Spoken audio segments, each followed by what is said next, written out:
తాకట్టులో ఉన్న బంగారాన్ని విడిపించి ఆ రోజు ఆన్లైన్ రేటుకే మేము కొంటాం. Sharma gold company.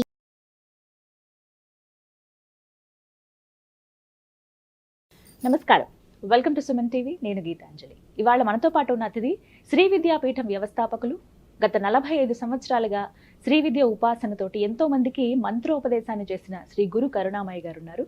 వారితో మాట్లాడి కొన్ని అమూల్యమైన విషయాలు తెలుసుకుందాం. గురువు గారితో మాట్లాడదాం. గురుగారు నమస్కారం అండి. ఎలా ఉన్నారండి? చాలా నిజంగా అమ్మకే కృతజ్ఞతలు చెప్పుకోవాలి. మళ్ళీ మీ విలువైన సమయం మాకు కేటాయించినందుకు, ఈ అవకాశం దొరికినందుకు. ఎన్నో సందేహాలు చాలా అంటే అవన్నీ నివృత్తి చేస్తూ వచ్చారు. అవి చిన్న చిన్నవే అయినా చాలా పెద్దవి జీవితంలో. అలా చాలా వరకు ప్రేక్షకులు కూడా వాటిని విని ఆచరిస్తున్నారు, ఆ పూజలు అవి చేసుకుంటూ ఉన్నారు. అందులో భాగంగా మరికొన్ని ప్రశ్నలు మా ముందు ఉంచారు, అవి నేను మీ ముందు ఉంచుతున్నాను. ఇందులో భాగంగా వారాహి అమ్మవారు నవరాత్రులు ప్రారంభమవుతున్నాయి. ఎక్కడ చూసినా ఈ అమ్మవారి గురించే. వారాహి అమ్మవారు ఇలా అట, తాంత్రికమైన పూజలు చేయాలంటారు కొంతమంది, లేదు సాధారణమైన పూజలు చేయాలని కొంతమంది. అసలు అమ్మవారు ఎవరు, వారాహి అనే పేరు ఎందుకు వచ్చింది, లక్ష్మీ అమ్మవారైనా, పార్వతీదేవియా, లేకపోతే సరస్వతీదేవియా, అసలు ఆదిపరాశక్తి, ఇలా ఎన్నో సందేహాలు ఉన్నాయి. అసలు ముందుగా వారాహి అమ్మవారు ఎవరు, ఆవిడ విశిష్టత, ఆవిడ అవతార విశిష్టత తెలియచేయండి. మంచి ప్రశ్న అడిగారు. శ్రీ విద్యా పరంగా చూస్తే శ్రీ విద్యలో గణపతి, బాల, రాజశ్యామల, వారాహి, లలితమ్మ, ఈ దేవతలు ఒక్కొక్క దేవత ఉపాసన కొన్ని నెలల పాటు చేసుకుంటూ వస్తే ఈ దేవతల వల్ల, గణపతి ఉపాసన వల్ల మూలాధారంలో మనకున్నటువంటి భయము, అనుమానము తొలగిపోయి ఫోకస్ అండ్ కాన్సన్ట్రేషన్ వస్తుంది, శ్రద్ధ, ఏకాగ్రత.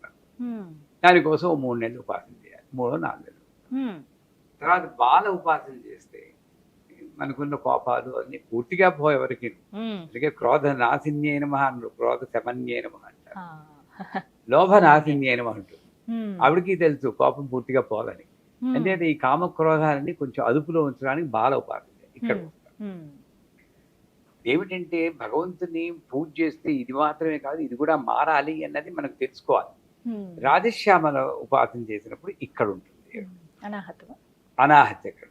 అక్కడ అన్కండిషనల్ లవ్, నిబంధన రహిత ప్రేమ. ఇది కష్టం ఈ రోజుల్లో. ప్రేమ అంతా నిబంధనమే. నా మీద ఏమాత్రం ప్రేమ ఉన్నా 5 గంటల ఇంటికి వచ్చేయండి, కండిషన్స్ పెడతాము, ఇది నిబంధనతో కూడిన ప్రేమ. అలా కాకుండా నిబంధన రహిత ప్రేమ, ఇంద్రియ నిగ్రహం. ఇక్కడ పోతే వారాహి ఇక్కడ వస్తుంది. ఈవిడ దండనాథ అంటారు, డిసిప్లిన్. అయ్యవారు నాన్నగారు, అమ్మవారు. ఈ అమ్మ ఎలా ఉన్నా ప్రేమించి అమ్మ ఈవిడ కొంచెం రూల్స్ ప్రకారం డిసిప్లిన్ లో. అందుకని వారాహి ఆజ్ఞాచక్రంలో ఉంటుంది. వారాహి అమ్మవారు అంటే కొంచెం భయపడతారు. ఎందుకు? మిగతా వాళ్ళు కూడా ఈవిడ ఉగ్రదేవత, అందువల్ల ఈవిడ పూజ చేయకూడదు అని చెప్పడం, దండనాథ పురస్కృత అని. నిజానికి వారాహి అమ్మవారు లక్ష్మీదేవి యొక్క ఇంకొక అవతారం. శ్రీచక్రం తీసుకుంటే మొదటి ఆవరణలో మధ్య లైన్లో 8 మంది మాతృకా దేవతలు ఉంటారు. 8 మంది అష్టమాతృకలు అంటారు. అంటే సప్తమాతృకలు విన్నాం. ఎట్లా తెలుస్తుంది?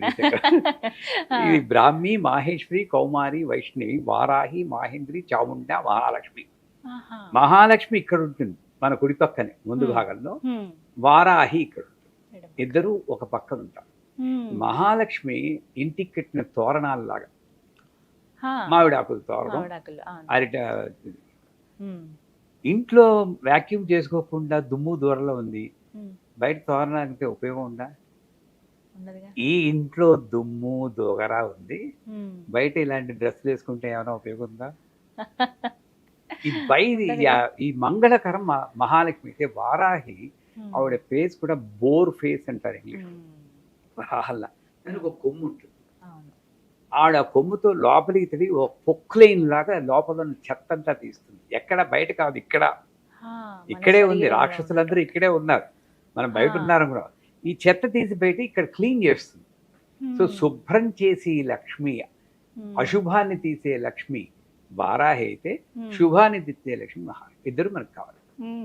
వాక్యూమ్ క్లీనరు కావాలి, మామిడి ఆకులు కావాలి. ఇలా ఆనందంగా క్షమించాలి. వాక్యూమ్ క్లీనరే వారాహి. మన ఇల్లు శుభ్రం చేస్తుంది ఇల్లు, కానీ శుభ్రం చేసేటప్పుడు మరి కొంచెం చప్పుడు అవుతుంది, లోపల తవ్వుతున్నప్పుడు బాధేస్తుంది. అంచేత ఏంటి, ఇది సాధారణంగా ఇది ఉపాసన చేయకూడదు. నాకు గుప్త నవరాత్రులు అని ఒక పేరు పెట్టాడు. గుప్త నవరాత్రులు అంటే ఏంటి, ఎవరికీ తెలియదు, అనాదిగా మరుగుపడిపోయింది. అంతేగాని గుప్తం అంటే ఎవరో గుప్తంగా చేసుకోవాలి అని అప్పుడు లలితా సహస్రనామం కూడా లలిత రహస్యనామ సహస్ర స్తోత్రం అంటారు. అని గుసగుసగా చదవండి, పైకి చదువుతారు, ఎవరు చదవకూడదు. ఇది ఏంటంటే పైన మీనింగ్ తీసుకుంటున్నారు. రహస్యనామం అంటే బిందు తర్పణ సంతుష్ట అంటే పైకి కనబడి అర్థం ఒకటి, లోపల కనబడి అర్థం ఒకటి. ఆ మూల ప్రకృతికి వెళ్ళాలి అని చెప్పి. అంటే వారాహి అంటే ప్రత్యేకించి వేరే ఉగ్రదేవత కాదు, ఆ మహాలక్ష్మి ఈ వారాహి. ఇది అనాదిగా తాంత్రికానికి వైదికానికి ఉన్న ఒక పోరాటమే. వైదికంలో ఒక నియమము నిబద్ధత, ఇలా వీళ్ళే చేయాలి వాళ్ళే చేయాలి ఇలాగే చేయాలి, అది కరెక్టే, అదొక స్కూల్ ఆఫ్ థాట్. కానీ తాంత్రికం అనేటప్పటికీ సినిమా వాళ్ళ పుణ్యం గారు తాంత్రికం హామ్ రూమ్ అనే మాంత్రికులు చేసేదే తాంత్రికం అంటారు. తంత్రము అంటే పద్ధతి, సంస్కృతంలో తంత్రం సర్వ యంత్రాత్మిక, సర్వతంత్రాత్మిక, సర్వమంత్రాధిప, సర్వతంత్రం అంటే అన్ని పద్ధతులు. ఇదే పద్ధతి అనుకుంటే అదొక రకం. ఇదేంటి, నీ మనస్సు ఉంటే చాలు, భక్తి ఉంటే చాలు, ఎలా ఉన్నా సర్వకాల సర్వావస్థలందు మంత్రం పఠించుకో అనేది తాంత్రికం. నువ్వు అన్నం తినకుండా చేయాలి, ఈ బట్టలు వేసుకునే చేయాలి అనేది ఒక రకంగా వైదికం. అంటే సెల్ఫ్ స్వతంత్ర పరతంత్ర విధానం అంటుంది తాంత్రికం. అంటే నీ డిసిప్లిన్ నువ్వే పెట్టుకుంటావు. నాకు డిసిప్లిన్ లేదని కాదు, డిసిప్లిన్ ఉంటుంది, కానీ నాకు మంత్రం గుర్తొచ్చింది నేను అన్నప్పుడు నేను చదువుతా. ఈ డ్రెస్ ఎలా ఉంది, నేను పాటించాను, అన్నం తిన్నానా పట్టించుకోను. ఆ రకంగా చూస్తే వారాహి తాంత్రికంగా ఎక్కువ పోయాడు. అందులో ఈ రోజుల్లో ఎందుకు పాపులర్ అయింది అని మీరు అడుగుతున్నారు. కలియుగంలో ఇలా వెళ్ళిపోతూ ఉంది ధర్మం, కల్చర్ వాల్యూస్ పడిపోతున్నాయి. పూర్వకాలంలో అనకూడదు కానీ విడాకులు అన్న శబ్దం నేను నా చిన్నప్పుడు వినలేదు. ఈ రోజు ఆ శబ్దం వినకుండా రోజు గడవట్లేదు. అది చింతించాల్సిన విషయమే. ఈ వారాహి దేవత ఈ రోజుల్లో కావలసిన దేవత వారాహి. ఎందుకంటే ఆవిడ 3 సందర్భాల్లో మనకి బాగా అవసరం. ఒకటి మ్యారిటల్ బ్లిస్, దాంపత్య సంబంధాలు తగ్గిపోతున్నప్పుడు వారాహి దేవత ఉపాసన ఎంతైనా మంచిది. వారాహి దేవత ఉపాసన అంటే పెద్ద మంత్రం చెప్పుకున్నా, మంత్రం విన్నా సరే ఆవిడ రక్షిస్తుంది. ఎలా రక్షిస్తుంది? భర్తను వారిని మార్చేసి కాదు, వాడు అలాగే ఉంటాడు, ఈవిడ అలాగే ఉంటుంది, నేను అడ్జస్ట్ అవుతాను. ఈ పరిస్థితులకి అడ్జస్ట్ అయ్యి శక్తిని ఇచ్చేది వారాహి. So marital bliss. రెండోది క్రానిక్ ఇల్నెస్ అంటారు, దీర్ఘకాలిక రోగాలు, నేను తెలియకుండా రోగాలు ఎలా పట్టి పీడిస్తుంటే దానికి కూడా వారాహి. అందుకే సర్వదుష్ట ప్రదుష్టానం అనేది సర్వరోగ ప్రరోగాణం అని మార్చి చదివితే బ్రహ్మాండమైన రోగాలు తగ్గుతాయి. అది. మూడోది కోర్టు కేసులు, లీగల్ ఇంప్లికేషన్స్ లో ధర్మం మన పక్క ఉంటే అక్కడ కండిషన్ ఉంది. అధర్మంగా ఉంటే నేను జయించింది, ధర్మం మన పక్క ఉంటే వారాహిదేవి రక్షిస్తుంది. ఇంత ప్రయోజనం ఉంది కాబట్టి, కలియుగంలో ఇంత అవసరం ఉంది కాబట్టి వారాహిదేవి ఇప్పుడు పైకి వచ్చింది. వీళ్ళు పాపులరైజ్ చేయలేదు, ఆవిడ అనుకుని ఈ కాలంలో నేను అనుగ్రహిద్దాన్ని ఆవిడే పైకి వచ్చింది. ఇంతకుముందు వైభవ లక్ష్మి అని చెప్పేసి కొన్నాళ్ళ పాటు అవన్నీ చేశారు. ఇప్పుడు మళ్ళీ పట్టుకొచ్చాయి. ఇప్పుడు వారాహి అంటే ఏ సమయానికి ఎవరికి అవసరం ఉందో ఆ రూపంలో అనుగ్రహించి ఆ తెల్లే ఇన్ని రూపాల్లో. అలా వారాహి ఆవిడే అనుకుంది రావాలి పూజ చేయించుకోవాలని. అయితే పూజ నియమాలు చాలా మంది తెలుసుకోవాలనుకుంటున్నారు. ఇప్పుడు నవరాత్రులు రాబోతున్నాయి, జూలై 6వ తారీఖు నుంచి ప్రారంభం అండి. అసలు ఏ విధంగా చేయాలి? అమ్మవారిని ఎవరు కొలవచ్చు, ఎవరు దూరంగా ఉండాలి? ఇది కూడా ఒక ప్రశ్న. ఇంట్లో పూజ చేసుకోవద్దని కొంతమంది, కేవలం ఆలయాలు ఉన్నప్పుడు, పీఠాలు ఏమైనా ఉన్నప్పుడు అక్కడికి వెళ్ళి చేసుకోండి అని. ఇంటి దగ్గర అయితే మళ్ళీ ఆ దుష్ప్రభావాలు కూడా ఉంటాయి, మీరు సరిగ్గా చేయకపోతే అవి కూడా ఎదుర్కోవాల్సి ఉంటుందని ఇలా కొన్ని సందేహాలు అడిగారు. వాటి గురించి వివరణ. ఇంట్లో పర్సు పోయింది అనుకోండి, ఊళ్ళో వెతుకుతారా, ఇంట్లో వెతుకుతారా? ఇంట్లోనే వెతుకుతాం. ఎక్కడ ప్రాబ్లం ఉందో అక్కడే సొల్యూషన్. అంతే. ఇంట్లో గొడవలు ఉన్నాయి, మనశ్శాంతి లేదు, నేను గుళ్ళోకి వెళ్ళి పూజ చేసుకుంటే ఎలా అవుతుంది? ఈ వారాహి దేవత ఎక్కడ ప్రాబ్లం ఉంటుందో అక్కడ సాల్వ్ చేసి దేవత అది. మనకేమిటి ఈవిడ ఉగ్రదేవత, ఈవిడ ఇంట్లో చేయకూడదు. మరి బెజవాడ కనకదుర్గ కూడా మహిషాసుని సంహరించినప్పుడు ఇలా పెట్టింది, ఆవిడ పూజ నరసింహస్వామి ఈవిడ కన్నా భయంకరంగా సింహాకారంలో ఉంటారు. అటువంటి నరసింహస్వామిని కూడా ప్రహ్లాదుడు భయపడకుండా ఇలా ప్రార్థించేటప్పుడు ప్రసన్నవదంతో ఉన్నాడు. మనకేమిటంటే ఈ ఉగ్రం చూసేటప్పటికీ అది ఎవరి మీద ఉగ్ర స్వరూపం చూపించింది అన్నది మనం మర్చిపోతున్నాం. విశుక్ర ప్రాణహరణ వారాహి వీరనందిత అంటుంది లలితా సహస్రం. విశుక్రుడు అంటే ఎవడు? శుక్రం లేనివాడు విశుక్రుడు. అంటే ఈ మలినాలతో నిండి చైతన్యం లేకుండా ఎప్పుడు అరుస్తూ కోపడుతూ తామసిక శక్తితో ఉంది. చైతన్యం లేకుండా ఉన్న వాళ్ళకి వాళ్ళలో ఉన్న తామస శక్తిని దునుమాడడానికి, సంహరించడానికి అవతారం ఎత్తింది. తప్పదు. దొంగాడిని వెళ్ళిన అయినా అంటే ఊరుకుంటే పోతావా పోవా అనాలి. పోతావా పోవా అన్నంత మాత్రం ఈవిడ ఉగ్రరేపు దేవత కాదు కదా. అంచేత ఈవిడలో ఉగ్రం దేని మీద అంటే మనలో ఉన్న కోపం మీద, మనలో ఉన్న ఈర్ష్య మీద, అసూయ మీద ఉగ్రం కావాల్సింది. అంచేత కేవలము ఉగ్ర స్వరూపం కాబట్టి ఇంట్లో పూజ చేసుకో. శనీశ్వరుడు దీపం కూడా ఇంట్లో వెలిగించకూడదు అంటాడు, అదేలో గుళ్ళో వెలిగించాలి.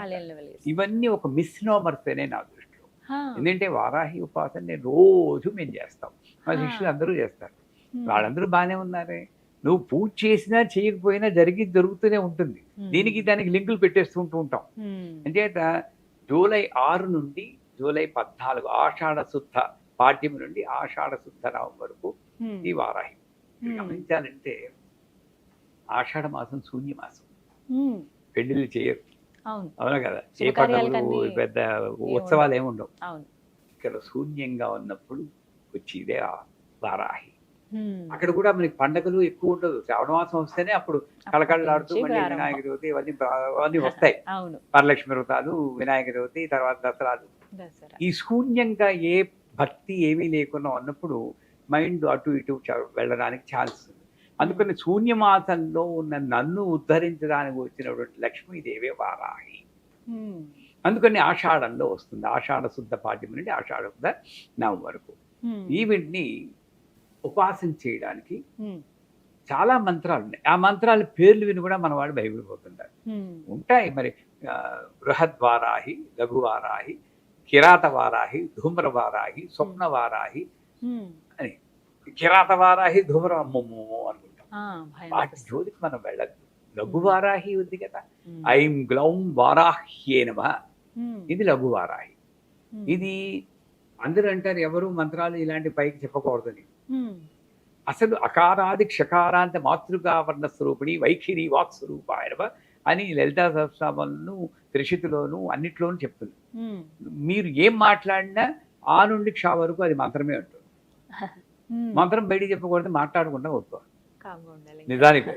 అంచేత ఈ వారాహి దేవతని ఈ 9 రోజుల్లోనూ 16 ఉపచారాలు పూజ చేసి, లేదు నాకు రాదు 5 ఉపచారాలు గంధ పుష్ప ధూప దీప నైవేద్యం, ఐం గ్లౌం వారాహ్యే నమః, ఐం గ్లౌం వారాహ్యే నమః అనుకుంటూ చేసి వారాహి అష్టోత్తరం ఉంది, ఆ అష్టోత్తరంతో పూజ చేసి ఈవిడికి నైవేద్యం. ఇక్కడ కూడా ఏమిటంటే ఆవిడికి అదంటే ఇష్టం, ఈవిడికి ఇదంటే ఇష్టం, మనకున్నట్లే ఇష్టాలు పెట్టేందుకు తృప్తి పడిపోతూ ఉంటాం.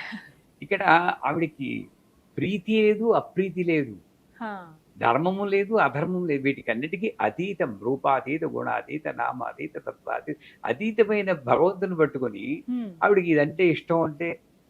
కానీ ఇక్కడ రక్తవర్ణ మాంసనిష్ట గుడాన్న ప్రీతమానస అని లలితా సహస్రం. మాంసనిష్ట అంటే మాంసం అంటే ఆవిడికి ఇష్టం అని. మాంసం అంటే చికెను మటను కాదు, నాలో ఉన్నటువంటి అహంకారమే నాకు ఒక రూపం కలిగిస్తూ ఉంటుంది. ఈ మాంసమే ఇది అహంకారం, నేను పురుషుణ్ణి అని అహంకారం, నేను ఫలానా అని అహంకారం, ఇవన్నీ ఒక రూపం కలిగి. న్యాయంగా ఇవన్నీ తీసేయండి, అందరిలో ఈ మాంసాన్ని తీసేస్తే అస్థి పంజరమే, అవునా కదా? అన్నీ ఒకలాగే ఉన్నాయి. ఐడెంటిటీ కలిగించేది మాంసం. ఈ ఐడెంటిటీ అన్న అహంకారాన్ని తీసేస్తుంది కాబట్టి ఆవిడ మాంసం ఇష్టం. కానీ ఆవిడకి ఇష్టం కదా, నేను మాంసం పెట్టలేను కదా. మాంసానికి ప్రతీకగా మినపగారెలు పెడతారు. పెంచాలి. ప్రతి పెట్టి మళ్ళీ ఉగ్రదేవత కదా ఎందుకంటే ఒక తేనె చుక్కు వేస్తాం.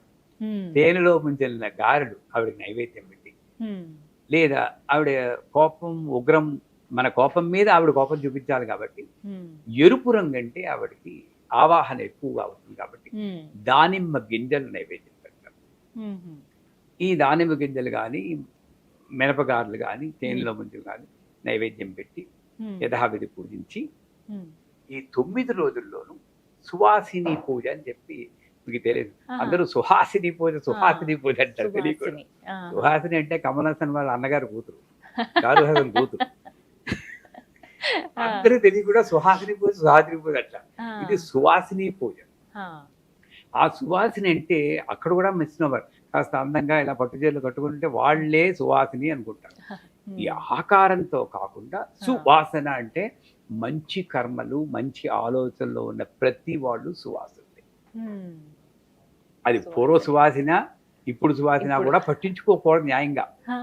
కానీ సువాసిని అంటే ఇది అనకుండా ఆ నియమాన్ని దాటుకొని, ఈ అడ్డుని దాటుకొని మంచి ఆలోచనలో ఉన్న వాళ్ళని పిలిచి ఇంకే ఆలోచన లేకుండా ఆ కాళ్ళకి పసుపు రాస్తుంటే చూస్తూ ఉంటాం కదా మన ఇళ్లలో. శ్రావణ మాసం వస్తుంది, బుట్టల్లో బత్తాయిలన్నీ పట్టుకుని మెట్లు ఎక్కుతూ పోతూ ఉంటారు. అన్నీ బాగుంటాయి కానీ వాళ్ళ జీవితాల్లో మార్పు రాదు. ఎందుకు? అక్కడికి వెళ్ళి కాళ్ళకి పసుపు రాస్తూ మీ అబ్బాయికి పెరుగుందమ్మా, లేదు తల్లి ఏం చేస్తాం, ఇలా కబుర్లు చెప్పుకుంటూ చేసి సువాసిని పూజ. అదే సువాసిని పూజ చేసినప్పుడు ఆవిడ్ని మాట్లాడకుండా కూర్చోమనాలి.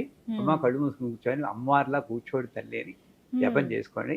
నేను కూడా ఇంకొక ఇతరమైన విషయాలు మాట్లాడకుండా ఆ పాదాలకి పసుపు రాసి చక్కగా బొట్టు పెట్టి ఆవిడ పీకేయకుండా, ఎలా పీకేయకుండా ఆ పువ్వులేవో ఒళ్ళో పెట్టి ఆ సువాసినికి యథాశక్తి మన శక్తి కొలిది పూజ చేసి చీరవ జాకెట్ ఏదో ఇచ్చి చేయడం. చేశాక మూడో నియమం ఏంటంటే వారాహి తర్పణాలు అన్నాయి. ఇక్కడ తర్పణం అనగానే పోయిన వాళ్ళే మనకు గుర్తు, అవునా కదా? తర్పణం అంటే వాడికి. కానీ తర్పణం అంటే దేవతర్పణం, ఋషి తర్పణం, పితృతర్పణం అని 3 తర్పణాలు. తర్పణం అనేది ఇది తర్పణం అంటే, తర్పణం అంటే నా ఆనందాన్ని కృతజ్ఞతని తెలుపుకోవడానికి చేసే ప్రక్రియని తర్పణం అంటారు. పితృతర్పణాలు కూడా తాతగారు చాలా థ్యాంక్స్ అండి, మా నాన్నగారు అమ్మగారిని ఇచ్చారు, మంచి జీవితాన్ని ఇచ్చారు, థ్యాంక్ యూ వెరీ మచ్, పితృతర్పణం. దేవుడా థ్యాంక్స్, దేవతర్పణం. గురువా థ్యాంక్స్, ఈ కృతజ్ఞతాపూర్వకంగా ఇది తర్పణం. అంచేత వారాహి దేవత కూడా శూన్యమాసంలో వచ్చేవాడికి అమ్మా నా జీవితాన్ని రక్షిస్తూ ఉండు తల్లి, థ్యాంక్ యూ వెరీ మచ్ అనుకుంటూ పంచామృతాలు. పంచామృతాలు అంటే ఏమిటి మీకు తెలుసు, పాలు, పెరుగు, నెయ్యి, తేనె, పంచదార ఇవన్నీ కలిపి, అది కూడా మన వాళ్ళు ఏం చేస్తారు, అన్ని ఇంత చేసి చెక్కగా జిగటగా చేసి ఎక్కి అవి మేమీ పోస్తే ఎలా ఉంటుంది మీకు అసలు, అయితే నెయ్యి తేనె ఒకటి ఇంత కలిపి పెరుగుని చేత అక్కడ కూడా పాలు ఎక్కువ పోసి ఈ పెరుగు నెయ్యి ఇలాంటి కొంచెం తక్కువ దాంతో ఇలా పెట్టి తర్పణం. ఐంగ్లం వారాహీనవ తర్పయానం, ఐంగ్లం వారాహీనవ తర్పయానం. దీనికి దీక్ష అక్కర్లేదు, భయపడక్కర్లేదు. ఆవిడ మరీ కోపగించి నరికేస్తుంది రకమన్, అంతకన్నా గొప్ప అదృష్టం ఏముందమ్మా ఆవిడ చేతితో తేవడం కదా. ఈ రకమైన ధైర్యం ఉంటేనే నీకు ధీరాధీర సమర్జిత అంటుంది అమ్మవారు. ఈ ధైర్యం ఉంటేనే దొరుకుతుంది. హిందీలో కూడా దిల్వాలే దుల్హనియా లే జాయేంగే, నువ్వు దిల్వాలేవా లేక అధీరుడు వాళ్ళది దుల్హన్ నీకు దొరకాలా లేదా అని నిర్ణయిస్తుంది. ధైర్యంగా నువ్వు పూజ చేయి. ఐంగ్లం వారాహినం తప్పేయాలి చేసి చివరిగా కండిషన్ ఏంటంటే, ఉత్తప్పుడు ఎలాగా అందరి మీద అరుస్తూనే ఉంటాం, ఆ 9 రోజులైనా కాస్త నోరు అదుపులో పెట్టుకుని ఎవరి మీద అరవకుండా శాంతి. ఇది చాలా కష్టం, బూర్లు పులిహార్లు ఎన్నైనా చెప్పి ఇలా పూజ చేస్తున్నప్పుడు కూడా ఏదో ఒకటి ఉంటుంది. కనీసం 9 రోజులు పూజ మన నోరు అదుపులో ఉంటుంది, ఎవరిని అరవకుండా ఇలా మీలాగా మంగళకరంగా అలంకరించుకుని మంగళకరమైన ఆలోచనలతో మంగళకరమైన వాక్కుతో మంగళకరంగా నవరాత్రులు గడిపితే తప్పకుండా ఆ మహాలక్ష్మి వారాహి రూపంలో మన సంసారాల్ని రక్షిస్తుంది, అందులో సందేహం లేదు. చక్కగా వివరించారు. అయితే ఇంకా కొన్ని సందేహాలు ఉన్నాయి. ఇందులో ఏమిటంటే ఏ సమయంలో అమ్మవారికి పూజ చేయాలి? అమ్మవారు గుప్త దేవత కదా, సాయంత్రం వేళ అంటే చీకటి పడినప్పుడు వారాహి అమ్మవారికి పూజిస్తే చాలా మంచిది అంటూ ఉంటారు. ఎంతవరకు నిజమండి? కరెక్ట్. ఆ రకంగా వారాహి దేవతల చండి, కాళి ఇవన్నీ కూడా సాయం సమయంలో చేస్తే, ఇందాక చెప్పిన శూన్యమాసం ఎప్పుడు నీకు లైట్ కావాలి? చీకటిగా ఉన్నప్పుడు. పొగలు బ్యాటరీ లైట్ వేసుకుంటే పిచ్చాడంటారు. అంచేత రాత్రి చీకటి అంటే నాకు సరైన ఆలోచన తట్టనప్పుడే నాకు అమ్మవారి యొక్క సాయం కావాలి. ఆ రకంగా నాలో చెడు ఆలోచనలు రావడానికి ఆస్కారం ఉన్నటువంటి సంధ్యా సమయంలో వారాహి దేవతని పూజ చేస్తే మంచిది. వీళ్ళెవరిలో కొంతమంది ఇంకో చూసారా, వార్తాళి ప్రయోగం రాత్రి పొగలు చేయకూడదన్నారు, అంతైతే మీరు చేయకూడదు అని కొంతమంది వాదిస్తూ వారాహిని పూజ చేయకూడదు, మీరు మామూలుగా చేస్తే చాలంటారు. అక్కడ ప్రయోగం వేరు, పూజ వేరు. వార్తాళి ప్రయోగం పగలు పనికిరాదు నేను అంటాను. ప్రయోగం అంటే ఏదో సాధించడం కోసం చేసి, కానీ నేను ప్రేమతో చేస్తాను అనుకున్నప్పుడు ఎప్పుడు చేసినా పర్వాలేదండి. సర్వకాల సర్వావస్థ లేదు, రెప్పింపదగిందే నామం. కానీ విశేషంగా నాకు ఫోకస్, కాన్సన్ట్రేషన్ ఉండి ఫలితాలు రావాలంటే సాయం సమయంలో ఈ వారాహి పూజ చేస్తే చాలా మంచిది. అలాగని రాత్రి అందరూ పడుకున్నప్పుడు రామ్ హ్రీం హ్రూమ్ అని కేకలు పెట్టారంటే అది మంచిది కాదు. మరి అర్ధరాత్రి కాదు, ఏదో సాయం సమయంలో సూర్యాస్తమైన సమయంలో వారాహి దేవతని పూజ చేస్తే చాలా మంచిది. అలాగే ఫోటో అమ్మవారి పటం పెట్టుకుని పూజ చేయాలంటారు. సాధారణంగా ఏంటంటేనండి, ఏదైతే ఉంటుందో దేవుడి గది, అక్కడ అమ్మవారి ఫోటో ఉంటుంది, అక్కడ డైరెక్ట్గా దీపం పెట్టేసి అందరు దేవుళ్ళతో పాటు చేయాలా, సెపరేట్గా పీఠం పెట్టుకుని అలా అమ్మవారిని పూజిస్తే మంచిదా? వారాహి దేవత అన్నా, లక్ష్మి అన్నా, సరస్వతి అన్నా, దుర్గన్న అన్నీ ఒకటేనర్రా. ఈ సందేహాల నుండి బయటపడాలి. అమ్మవారు 11వ చాప్టర్లో 10వ చాప్టర్లో చెప్తుంది, ఏకైవాహం జగత్యత్ర తృతీయా కామమా పరా పశ్యేత దుష్ట అని ఆ రాక్షసుని తిడుతుంది. రాక్షసు అంటాడు, బ్రాహ్మీ మాహేశ్వరి ఇంతమంది ఆడవాళ్ళని పెట్టుకుని యుద్ధం చేస్తున్నావు, ఇల్లుంటే ఒక్కదాన్ని రా నేను చూసుకుంటానంటాడు. పిచ్చాడా, వీళ్ళందరూ నేనేనరా, నా విభూతులే వీళ్ళందరూ. ఆ లెక్కకు వస్తే స్త్రీలందరూ నా విభూతులే అంటారు. ఆ ముక్క మొగాళ్ళందరూ పాటిస్తే ఎప్పుడో బాగుపడుతుంది లోకం. స్త్రీలందరూ నా విభూతులే అని చెప్పింది అమ్మవారు. ఆడవాళ్ళ రూపంలో ఎవరు వచ్చినా అమ్మవారి స్వరూపమే. అలా అన్నప్పుడు వారాహి దేవతను మాత్రం సెపరేట్గా పెట్టుకుంటే వెలేసినట్టు అవుతుంది. నాకు ఎక్కడ కన్వీనియంట్గా ఉంటుందో, ఏది పూజలు అక్కడే ఆ ఫోటో పెట్టుకుని, అసలు ఇన్ఫ్యాక్ట్ మాకు సమస్యలతో మెసేజ్లు పంపిస్తూ ఉంటారు. మేము వాళ్ళకి ఒకటే చెప్తాం, వారాహి ఫోటోది పెద్దది ఎన్లార్జ్ చేసి, మీ సమస్య ఎంత పెద్ద అయితే అంత ఎన్లార్జ్ చేసుకోండి, 3 అడుగులు 2 అడుగులు చేసి లివింగ్ రూమ్లో పెట్టండి. అంటే టీవీలో ఎక్కడ అది అప్పుడప్పుడు మనం చూస్తూ ఉండాలి. ఎక్కువ సార్లు మన దృష్టి వాటి మీద పడాలి. పూజ కూడా అక్కర్లేదండి నిజంగా. ఆ వారాహి మంత్రం ఉంటుంది, ఈ మంత్రంలో ఉంటుంది నాదం ఉంటుంది. ఈ నాదం బ్రెయిన్ వేవ్స్ మన సిగ్నల్స్ పంపించి ఆ మనిషిని మారుస్తుంది. ఇది చేస్తే చాలంటాం. చేత వారాహి పూజని ఫోటోనైనా సరే మీరు పూజ గదిలోనే పెట్టుకోండి, అక్కడే చేయండి. కాకపోతే ఎవరైనా నలుగురిని పిలిచి చేయాలనుకోండి, పూజ చిన్నదనుకోండి, అప్పుడు బయట పెట్టుకోండి, పర్వాలేదు. కానీ వారాహి ఉగ్రదేవత కదా, ఆవిడ బయట పెట్టాలి అని వెలేది మాత్రం చాలా. ప్రతినిత్యం పఠించవలసిన మంత్రం ఏమిటండి అమ్మవారిది? అమ్మవారిది సులభంగా అందరికీ భయం లేకుండా ఐం హ్రీం శ్రీం శ్రీమాత్రే నమః చాలు. ఈ పర్టికులర్ గా ఈ టైంలో ఆవిడ వారాహి రూపంలో ఉంటుంది కాబట్టి ఐం గ్లౌం వారాహి నమః. అదే దేవత భాద్రపద మాసంలో గణపతిగా వస్తుంది కాబట్టి గణపతి కూడా ఆవిడే. అందుకే కుంభకోణం వెళ్తే గణేశ్వరి అనే దేవత ఉంది. వినాయకుడే ఆడ రూపంలో ఉంటారు అక్కడ, మీరు చూసారు. ఆవిడ గణేశ్వరి అంటారు. అక్కడ ఆవిడే కాబట్టి గం గణపతయే నమః అని అప్పుడు పూజ చేసుకుంటారు. నువ్వు ఏ రూపంలో వస్తే ఆ రూపానికి సంబంధించిన మంత్రం చెప్పి ఆ టైంలో పూజ చేసుకుంటారు.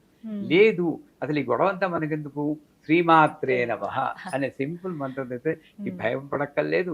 అమ్మా తల్లి నన్ను రక్షించు అని ఆ మంత్రంతో అన్ని పూజలు చేసుకుంటారు. ముఖ్యంగా గుర్తుపెట్టుకోవాల్సినవి ఏమిటండి వారాహి అమ్మవారి పూజలు? ముఖ్యంగా గుర్తుపెట్టుకోవాల్సింది చెప్పేది, భయం లేకుండా పూజ చేయడం. రాహ్ అంటే చీకటి, చీకట్లో వా అంటే అభయము, అమృతము, అభయార్థం, వరద అంటారు. నా చీకట్లో నన్ను రక్షించి తల్లి ఈవిడే అని నేను గుర్తుంచుకుంటూ ఉంటాను. నెంబర్ 1. నెంబర్ 2, వారాహి ఆజ్ఞాచక్రంలో ఉంది కాబట్టి నా ఆలోచనల్ని నియమబద్ధంగా వెళ్ళేటట్టు చేసి లక్ష్మీదేవి ఆ వారాహి. ఈ వారాహిదేవి ఇప్పుడు శ్యామాదేవి ఉపాసన చేస్తున్నప్పుడు కొన్ని నియమాలు పెట్టారు. ఆ నియమాలు అంటే ఏమిటి? మనల్ని మార్చడం కోసమే. కృష్ణుడు నలుపు, శ్యామ నలుపు అని చెప్పి నల్ల పిల్లాని గేలి చేయకూడదు అంటారు. ఉత్తప్పుడు వీడు నల్ల పిల్లాని గేలి చేయకరా అంటే వీడు వినడు. నువ్వు శ్యామ ఉపాసన చేస్తున్నావు వాడినైనా నల్ల పిల్ల అనుకురా అంటే అమ్మో శ్యామ ఉపాసన కాబట్టి ఎలాగో ఒకలా వాడిని మార్చడం కొద్దిగా. అసలు ఎప్పుడు కూడా ఎవరిని గేలి చేయకూడదు. అలాగా శ్యామ అన్నప్పుడు ఇలా గేలి చేయకూడదు. అలాగే వారాహి ఉన్నప్పుడు సాధ్యమైనంత వరకు మన కోపాన్ని వారాహి దేవతతో అదుపులో ఉంచుకోవాలి. అయితే వారాహి ఉపాసన చేస్తూ నేను అందరి మీద కోపాన్ని ప్రదర్శిస్తాను అంటే అది అంత మంచిది కాదు. కోపాన్ని అదుపులో ఉంచుకోవాలి. ఆ అదుపులో ఉంచుకోవడానికి ఈ మంత్రం పనిచేస్తుంది. ఏ మంత్రం? ఐం గ్లౌం వారాహ్యే నమః. గ్లౌం అనేది గకార లకారం, అంటే గ అంటే గణపతి, ల అంటే లక్ష్మీదేవి యొక్క సౌభాగ్యం. అంటే స్థిరమైనటువంటి సౌభాగ్యం ఏమిటి? మీకు నాకును సంతోషంగా స్థిరమైన సౌభాగ్యం. గ్లౌం అనగానే శాంతం వస్తుంది. ఐం అంటే జ్ఞానం, జ్ఞానంతో కూడిన శాంతమే వారాహి. ఆ వారాహి దేవత ఉపాసన ఇది గుర్తుంచుకుంటూ మనం చేస్తే పూజ చేసేంత ఫలితం ఉంటుందా? ఇలా మంత్రం ఒక్కటే ఉచ్చరిస్తే ఎన్నిసార్లు స్మరించుకోవాలి? అలా అసలు లెక్క లేదమ్మా మంత్రానికి. ఇప్పుడు ఇలా ఆఫీస్ లో ఉన్నప్పుడు, ఖాళీగా కూర్చున్నప్పుడు, ఎప్పుడైనా ఏమండి, ఒకటి ప్రాణ ప్రయాణ సమయే నారాయణ శబ్ద మాత్రేణ పునర్జన్మ నశ్యతి అంటే ఏమిటి? ప్రాణం వెళ్ళిపోయాడు నారాయణ అంటే చాలు, ఇంకో జన్మ లేదంటుంది. మనం ఏదో నమ్మకంతో బతుకుతున్నాం అంతే కదా. మనం పుట్టగానే ఈయనే మీ నాన్నగారు అని చెప్తుంది అమ్మ. నాన్నగారిని నేను చూడలేదు, అమ్మే నాకు తెలుసు. మళ్ళీ డిఎన్ఏ శాంపుల్ నాన్నగారిని ఎలా ప్రూఫ్ ఏమిటి నేను అడగలేదే, నమ్మేను కదా. నమ్మకంతో నేను జీవితాన్ని స్టార్ట్ చేశాను. నమ్మకంతో వెళ్ళినప్పుడు సర్వకాల సర్వావస్థలు ఎందు జపింపదగిందే. ఎందుకంటే ఎప్పుడు పోతుందో ఈ జీవితం తెలియదు ఎవరికి. చాలా మంది, ఒక ఆయన ఎవరు బాత్రూంలోనే వెళ్ళిపోయిన సినిమా యాక్టర్ కూడా మనం విన్నాం. అది విన్నప్పుడైనా సరే ఎందుకు అలాంటి న్యూస్లు వస్తుంటాయంటే అప్పటికైనా గుర్తు తెచ్చుకోవాలా, ఎప్పుడు పోతావో నీకు తెలీదు. అందుకే స్నానం చేస్తూ కూడా ఓం నమో భగవతే వాసుదేవాయ అనుకుంటూ స్నానం చేయమంటాం మేము. ఏమో ఇలా పెట్టి ఆగిపోతే లాస్ట్ మంత్రం వాసుదేవ మంత్రం. అంచేత ఇన్నిసార్లు పెట్టుకోకుండా, అది యాంటీబయాటిక్ అనుకుంటే ఇన్ని డోసులు ఇన్ని రోజులు, ఇది యాంటీబయాటిక్ కాదు. సర్వకాల ఎప్పటికీ కావాల్సిన మంది. అచేత నియమం అంటూ పెట్టుకొని ఇన్నిసార్లు అన్నిసార్లు కౌంట్ మీద కాకుండా, నాకు మీటింగ్కి మీకు షూటింగ్కి మధ్యలో గ్యాప్ దొరికితే మంత్రం చెప్పుకోండి, బ్రహ్మాండంగా ఉంటుంది. నన్ను నేనే మెసప్ చేసుకుంటున్నాను. ఈ టైంలోనే నేను మంత్రం చెప్పాలి, ఈ టైంలోనే పూజ చేయాలి అని. ఎప్పుడైనా సరే సౌందర్య లహరి చదివితే మనకు అర్థమవుతుంది. ఎప్పుడైనా సరే నాకు ఇంత గ్యాప్ దొరికితే ఆ మంత్రం చెప్పాలి, తప్పే. ఇలా తల్లిని ప్రసన్నం చేసుకోవచ్చు. చాలా చక్కగా వివరించారు గురుగారు. నమస్కారం అండి. సుమన్ టీవీలో మీ పర్సనల్ అండ్ బిజినెస్ ప్రమోషన్స్ కోసం కింది నెంబర్కి కాంటాక్ట్ చేయండి.